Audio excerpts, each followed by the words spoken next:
Hello friends, student episode 9 ఎప్పుడు release అవుతుందనే సందేహం మీలో చాలామందికి ఉంది. ఆ సందేహం మన షణ్ముఖ్ యశ్వంత్ గారు అయితే తీర్చేయడం జరిగింది. December 15th అయితే రిలీజ్ అవబోతుంది ఎపిసోడ్ 9 అని చెప్పేసి.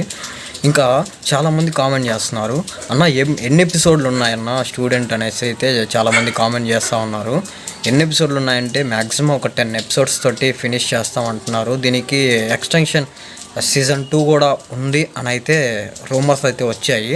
అది ఎంతవరకు నిజం ఎంతవరకు అబద్ధం అని అయితే ఎవరికి క్లారిటీ లేదు. ఇంకా చాలామంది వచ్చేసరికి మన వీడియోస్ చూస్తున్నారు కానీ సబ్స్క్రైబ్ అయితే ఎవరు చేయట్లేదు. ప్లీజ్ సబ్స్క్రైబ్ చేసుకుని పక్కనే ఉన్న బెల్ ఐకాన్ యాక్టివేట్ చేసి పెట్టుకుంటే ఇటువంటి అప్డేట్స్ అందరికంటే ముందుగా నేను ఇవ్వడానికి అయితే ట్రై చేస్తాను. ఎందుకంటే బెల్ ఐకాన్ యాక్టివేట్ చేసి పెట్టుకోవడం వల్లకి మీకు పోయేదైతే ఏం లేదు. ఇంకా నాకేందంటే నేను పెట్టే వీడియోస్ మీ దాకా నోటిఫికేషన్ రూపంలో వస్తాయి, అంతకు మించి ఇంకైతే ఏం లేదు. సో ఇప్పుడే సబ్స్క్రైబ్ చేసుకొని పక్కనే ఉన్న బెల్ ఐకాన్ యాక్టివేట్ చేసి పెట్టుకోండి.